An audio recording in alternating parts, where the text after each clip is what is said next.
Well, we got a pretty steady cold rain here. It's 38 degrees. Biked back into the public land where I shot my bird 2 springs ago.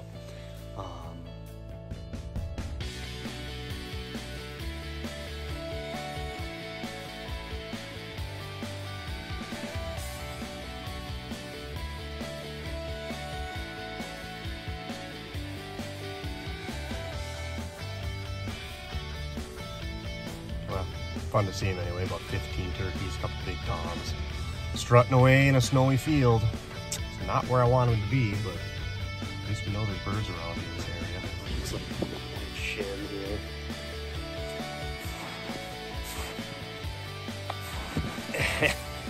And it sucks. So, if I get a bird, I'm gonna tell you, because I had to work for one this year, that's for sure. Probably another half a mile at least to walk. It's going to take me a little while to get there, so we'll see what happens.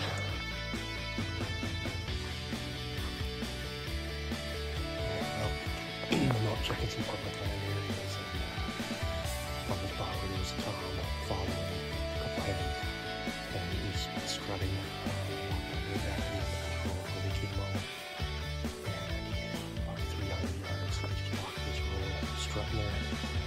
Strutting for the hands, back and forth, zigzagging. It was this afternoon since the snow got soft and sticky again. It was frozen pretty hard this morning. Alright guys, so could not get anything to gobble from the roost, but I just got a bird to gobble here, and he's within 200 yards of us. I'm set up in the spot where I found a bunch of tracks, and there was a gobbler that literally strutted down this road behind me for 400 yards, just dragging his wings and walking zigzags up and down the road. And then they went back and they went down the power lines, the railroad tracks. And that was midday yesterday. So I don't know how many hours they spent in this spot, but I just know they came up this little grassy trail that I'm sitting on out to the road, and then just spent a bunch of time on that road. Looked like he had 2 hens with him, so with a little bit of luck, maybe he doesn't have any hens with him this morning and he'll come right in. But if you can see the orange glow on my face, that's because I got the heater in the blind. It is 17 degrees, so it's cold this morning, and the snow is super loud and crunchy, so it's, yeah, there he gobbled again. It's really hard. You're not going to move on a bird because they're going to hear you coming from, several hundred yards away. So I decided we'd come in, pop the blind up. There's a bunch of tracks here. I know there was a tom here yesterday, and we're going to give it a shot.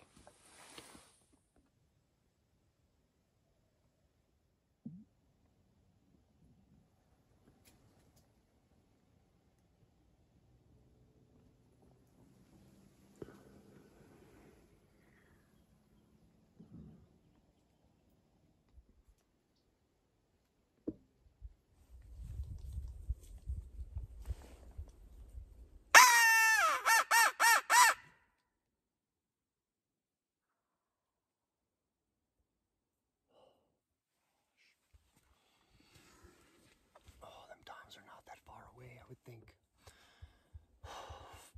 175 yards.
lot of blood, but a little bit.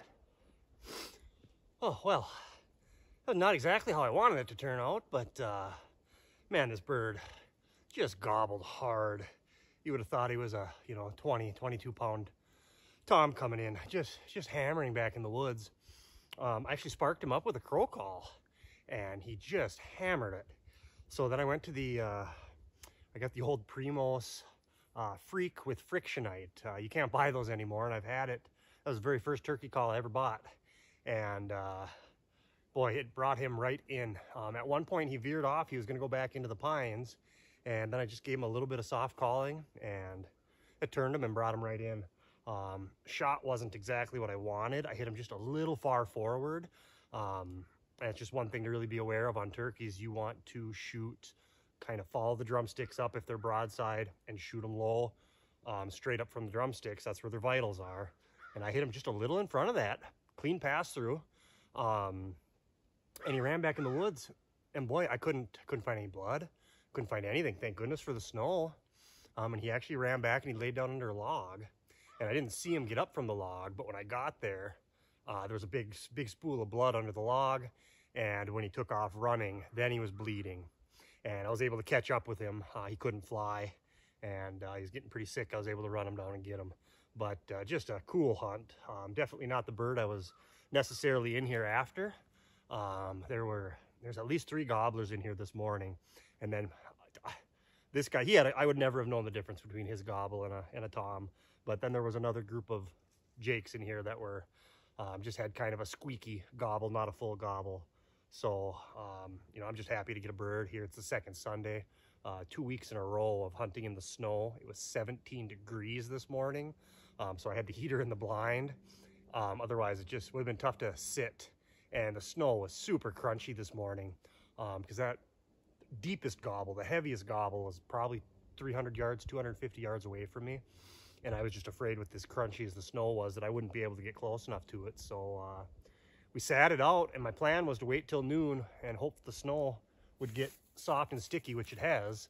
And then I was going to try to make a move on those birds, but decided to do a crow call before I got out of the blind, and he answered. All right, guys, just a quick follow-up. Hey, I'm here with my bird. And I hear a lot of debates going on about shooting turkeys, and do you use the guillotine heads, take headshots only, or do you go for body shots? And there's a lot of people that are big advocates over the headshots, and there's absolutely nothing wrong with that. You hit the turkey, it's dead instantly.